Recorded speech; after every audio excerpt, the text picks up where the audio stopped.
Un budget de 200 millions de dollars pour 2,1 milliards de dollars de recettes dans le monde, 20,7 millions de spectateurs en France, 14 nominations aux Oscars et 11 statuettes remportées. Le Titanic de James Cameron semble aujourd'hui ne plus se résumer qu'à une série de chiffres colossaux. Digne récompense pour un chef-d'œuvre du cinéma diront certains, preuve que le film ne repose finalement que sur une histoire de gros sous clameront les autres.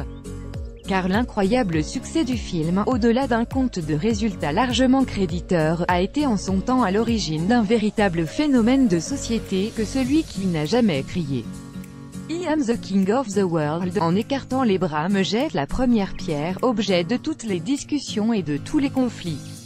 Les fanatiques, j'y retourne pour la 57e accent grave fois tellement c'est formidable. Les adolescentes prépubères, j'y retourne pour la 57e accent grave fois tellement Leonardo il est trop beau. Ou les simples amateurs, que voilà un bon film, s'opposer alors aux réfractaires du genre, c'est une guimauve à faire vomir. Aux élitistes, tout le monde l'a vu, tout le monde en parle, ça m'énerve, j'irai pas le voir. Ou aux crétins, je vais pas y aller, on connaît déjà la fin.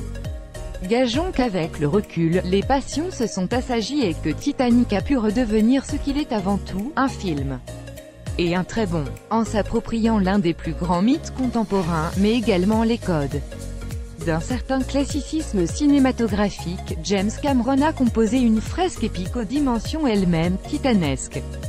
L'histoire est simple et tragique, un paquebot moderne, fleuron de l'industrie navale, réputé insubmersible, sombre dans les eaux de l'Atlantique Nord lors de sa première traversée.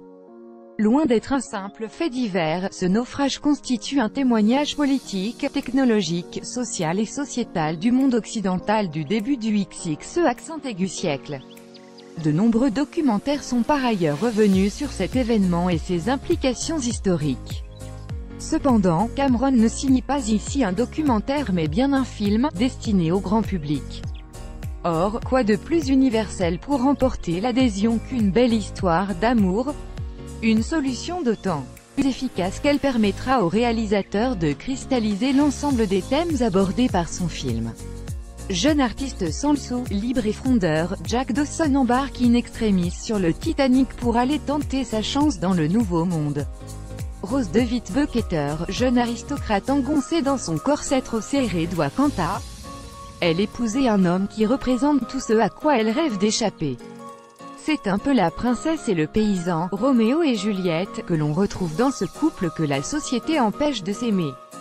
Une histoire d'amour qui, si elle ne croule évidemment pas sous l'originalité, reste une belle histoire dont l'emportement et la force sont portés par des personnages bien écrits et des interprètes très inspirés. De plus, ce parti pris scénaristique s'avère extrêmement pratique pour plusieurs raisons. En faisant suivre à cette idylle un parcours somme toute classique au cinéma, il lui donne un souffle universel qui renforce le processus d'identification. 2. Alors que l'issue est inéluctable, elle ajoute un enjeu nécessaire au maintien de la tension dramatique. La bateau va couler certes, mais vont-ils s'en sortir? 3. Leurs origines sociales et la nécessité de fuir les regards vont être le relais permettant au réalisateur de faire ce qui lui importe vraiment, montrer le bateau et ses passagers. Sans Rose, pas d'accès aux cabines de luxe ou à la salle de bal, pas de rencontre du monde aristocratique ou des membres de l'équipage. Sans Jack, pas de visite des étages populaires, pas de fête irlandaise. Sans leur histoire d'amour, pas de cale, de soute ou de salle des machines. Voilà qui aurait été fort dommage tant le minutieux travail de reconstitution est époustouflant.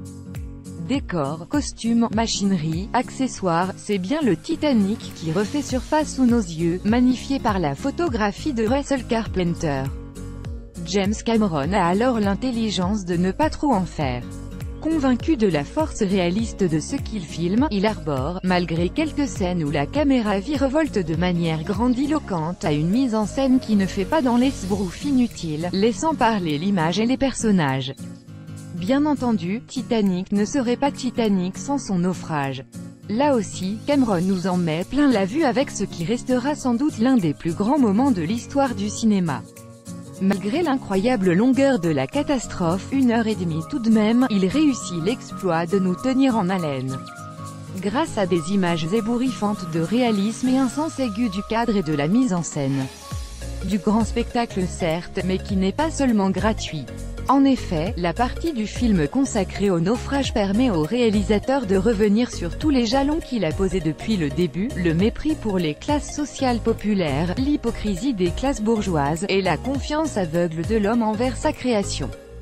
Il en profite également pour aborder des thèmes qui lui sont plus personnels et qu'il a déjà développés dans des films comme Terminator ou Alien, Sissi, le potentiel destructeur de la technologie, la volonté et la force des femmes. Et le Titanic de devenir le symbole d'une société technologique arrogante et déshumanisée qui, faute d'avoir pu empêcher son propre naufrage, ne peut que demander s'il reste des survivants.